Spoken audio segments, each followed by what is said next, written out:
जय हिंद आप सभी को। आप सभी का हमारे YouTube चैनल पर बहुत बहुत स्वागत है।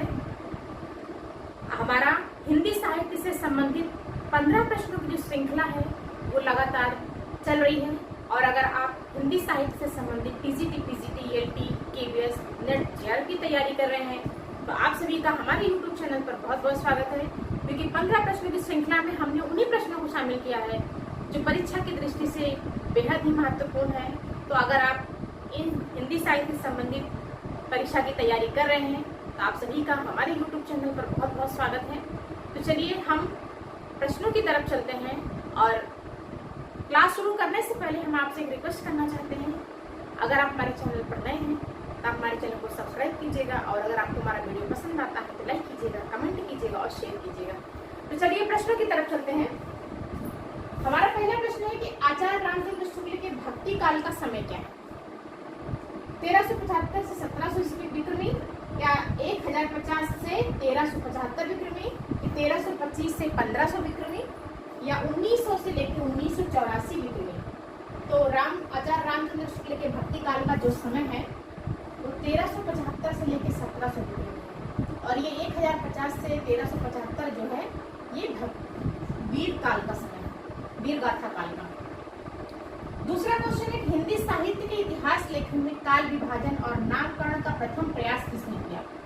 हजारी प्रसाद द्विवेदी ने, महावीर प्रसाद द्विवेदी ने, जॉर्ज ग्रियर्सन ने, कि रामचंद्र शुक्ल ने? तो हिंदी साहित्य में सर्वप्रथम नामकरण करना और काल विभाजन करना, इसका प्रथम प्रयास जो है जॉर्ज ग्रियर्सन ने किया था। उन्होंने हिंदी साहित्य को 11 भागों में विभाजित करने का जो है प्रयास किया था, जिसमें से कुछ शब्द वहां से विद्वानों ने उठाए थे। जैसे रीति काल का सर्वप्रथम जो प्रयोग हुआ है वो जॉर्ज ग्रियर्सन के काल विभाजन से ही मिलता है। और डॉक्टर रामकुमार वर्मा ने जो आदिकाल का नाम चारण काल रखा है, तो चारण काल शब्द भी जो है डॉक्टर रामकुमार वर्मा ने जॉर्ज ग्रियर्सन के काल विभाजन से ही लिया था। तो हमारा इसमें जो है तीसरा ऑप्शन जो इसमें सही होता है। तीसरा प्रश्न है, चंदन बाला रास किस कवि की रचना है? जगनी की है, आसव कवि की है, चंबरदाई की है, गोरखनाथ की है? तो चंदन बाला रास जो है वो आसव कवि की जो है रचना है। एक चंदन बाला है जिसका जैन धर्म से संबंधित ग्रंथ है, उसमें जो है उसके जो लेखक हैं वो जिन धर्म सूरी हैं। एक चंदन बाला रास है जिसकी जो है जो कवि हैं, जिसकी रचनाकार जो है वो आसु कवि है।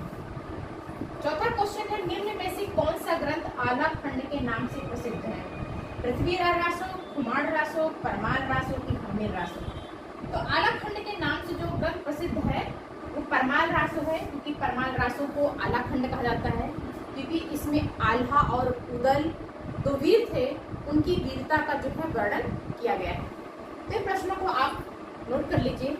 आगे की क्लास की तरफ हम बढ़ते हैं। हमारा पांचवा क्वेश्चन है, रणमल्ल छंद के रचयिता कौन है? श्रीधर है, विलोचन है, दामोदर शर्मा है कि नागार्जुन है? तो रणमल्ल छंद जो है एक वीर काव्य है और इसके जो रचयिता है वो श्रीधर है। हमारा पहला वाला ऑप्शन जो इसमें सही है। हिंदी नवरत्न का रचना काल क्या है? 1920 है, 1910 है, 1950 है, 1925 है? तो रणमल्ल हिंदी नवरत्न का रचना काल है वो क्या है? 1910। हमारा दूसरा वाला जो ऑप्शन है वो सही है। आदिकाल को आदिकाल किसने कहा? महावीर प्रसाद द्विवेदी ने, हजारी प्रसाद द्विवेदी ने, रामचंद्र शुक्ल ने कि धीरेन्द्र वर्मा ने? तो महावीर प्रसाद ने आदिकाल को बीज वपन काल कहा था, रामचंद्र शुक्ल ने वीर गाथा काल कहा था, धीरेन्द्र वर्मा जो थे उन्होंने अपभ्रंश काल कहा था।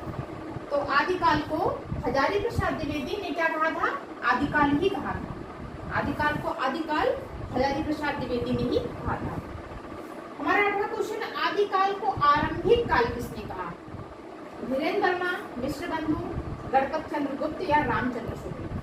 तो आदिकाल को आरंभिक काल जो है, जैसा कि भी हमने आपको ऊपर बताया कि धीरेन्द्र वर्मा ने आदिकाल को अपभ्रंश काल कहा है, गणपत चंद्र गुप्त ने आदिकाल को जो है प्रारंभिक काल कहा है और रामचंद्र शुक्ल ने वीर गाथा काल कहा है। मिश्र बंधु हैं इन्होंने जो है आदिकाल को आरंभिक काल के नाम से जाना। वह कौन सा ग्रंथ है जिसमें आल्हा और ऊदल की वीरता का वर्णन है? अभी इस प्रश्न को हमने दूसरे तरीके से ऊपर दिया था कि जो है कि आल्हा और ऊदल की वीरता का वर्णन कौन से ग्रंथ में है। उसी प्रश्न को घुमा करके इस तरह भी पूछा गया है कि वह कौन सा ग्रंथ जिसमें आल्हा और ऊदल की वीरता का वर्णन है। पृथ्वी रासो है, परमाल रासो है, कुमार रासो है, जयमयन जस चंद्रिका है। तो आल्हा और ऊदल की वीरता का जो वर्णन है वो परमाल रासो में किया गया है, जिसको आल्हा खंड के नाम से भी जाना जाता है।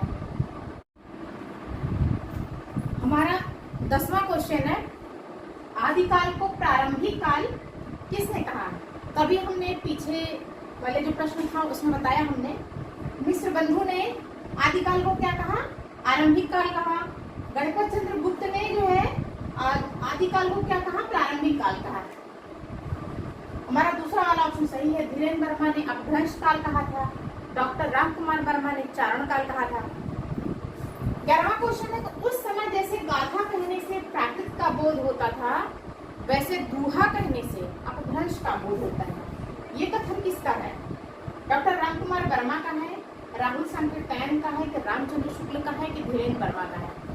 तो ये कथन जो है रामचंद्र शुक्ल का कथन है कि जैसे गाथा कहने से प्राकृत का बोध होता है, वैसे दूहा कहने से अपभ्रंश का बोध होता है।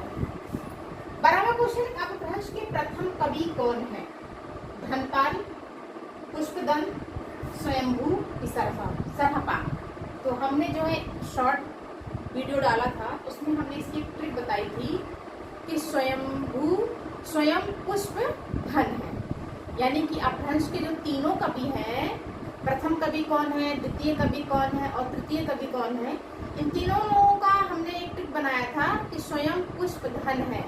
स्वयं से हो गया स्वयंभू, जो अपभ्रंश काल के प्रथम कवि हैं, हो गए। दूसरे नंबर पे हो गए पुष्पदंत, जो अपभ्रंश के तृतीय कवि कहे जाते हैं। तीसरे हो गए धनपाल, जो अपभ्रंश के तृतीय कवि कहे जाते हैं। तो उसका ट्रिक था कि स्वयं पुष्प धन है। अगर आप नोट करना चाहें उसको नोट कर सकते हैं।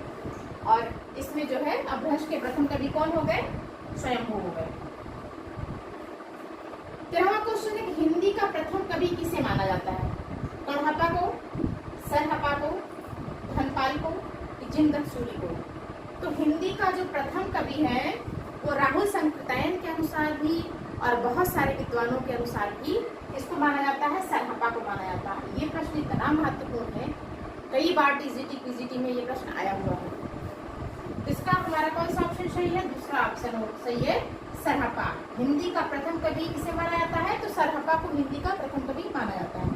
अपभ्रंश का वाल्मीकि किसे कहा जाता है? स्वयंभू को, सरहप्पा को, कि पुष्पदंत को, कि धनपाल को? तो अपभ्रंश का वाल्मीकि भी किसको कहा जाता है? स्वयंभू को, कि सरहप्पा को, कि पुष्पदंत को, कि धनपाल को? तो अपभ्रंश का जो वाल्मीकि है वो स्वयंभू को कहा जाता है। किसको कहा जाता है? स्वयंभू को कहा जाता है। सरहप्पा हिंदी के प्रथम कवि हो गए और स्वयंभू जो है अपभ्रंश के प्रथम कवि कहे जाते हैं और अपभ्रंश के वाल्मीकि भी कहे जाते हैं, दोनों कहे जाते हैं स्वयंभू। तो आप इसको नोट कर लीजिए। एक प्रश्न हमारा और बचा है, उसको भी देख लेते हैं।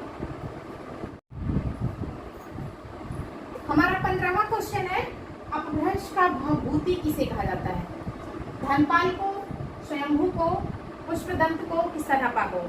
जैसा कि हमने अभी जितने भी प्रश्न देखे हैं उनमें हमने लेखकों को क्या क्या उपाधियां मिली है उनको देखा था हमने। एक बार फिर से देख लेते हैं। धनपाल को क्या कहा जाता है? अपभ्रंश का तृतीय कवि कहा जाता है। पुष्पदंत को अपभ्रंश का तृतीय कवि कहा जाता है। सरहप्पा को हिंदी का प्रथम कवि कहा जाता है और स्वयंभू को हिंदी का अपभ्रंश का प्रथम कवि और अपभ्रंश का वाल्मीकि के नाम से जाना जाता है। और पुष्पदंत को अपभ्रंश का द्वितीय कवि भी कहा जाता है और क्या कहा जाता है? अपभ्रंश का भवभूति भी कहा जाता है।